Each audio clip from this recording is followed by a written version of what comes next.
Arches decorated with flowers and greenery were a regular aspect of celebrations around the country in the late 19th and early 20th centuries. Later, arches often undergirded spectacular displays of then-new electric lights. Springfield erected two sets of arches on the square in the late 1800s. The first arches were wooden, erected when the city hosted the International Order of Odd Fellows in September 1897.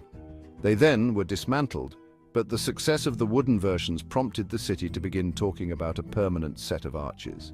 They promised repeatedly that the light decorations in their entirety would be the most magnificent ever seen in a city the size of the capital of Illinois. The Illinois State Journal waxed eloquent about the results in its September 27th edition.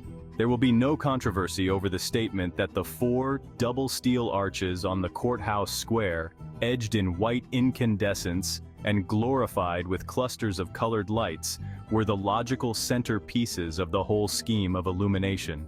The people of Springfield are proud of those arches. They submit it to the sober judgment of their thousands of guests that no lovelier luminary was ever wrought out with the instrument of electricity.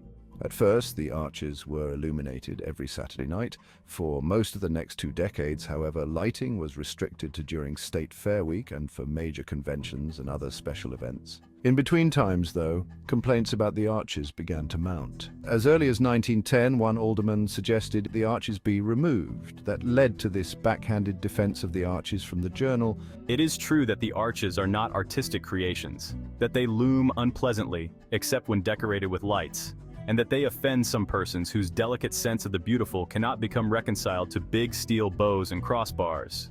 But they do the business for which they were erected, and when it becomes necessary to illuminate Springfield for a festal occasion, they are indispensable. Rabbi Edward Israel of Temple Brith Shalom told his congregation in January 1920 that the arch's continuing presence was a symbol of Springfield's reluctance to embrace the future. The retention of those countrified arches of lights upon our main square of Springfield, relics of bygone ages of provincial tawdriness, blemishing the city because of a woeful conservatism which says that nothing can be moved. This is only a trite example of the dead hand of the past upon the throat of many a city like ours.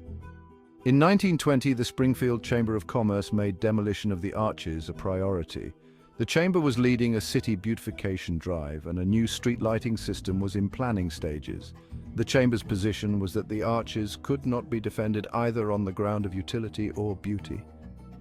As crowds of people watched, workmen took acetylene torches to the arches in June 1921. All 4 arches were removed in 2 days.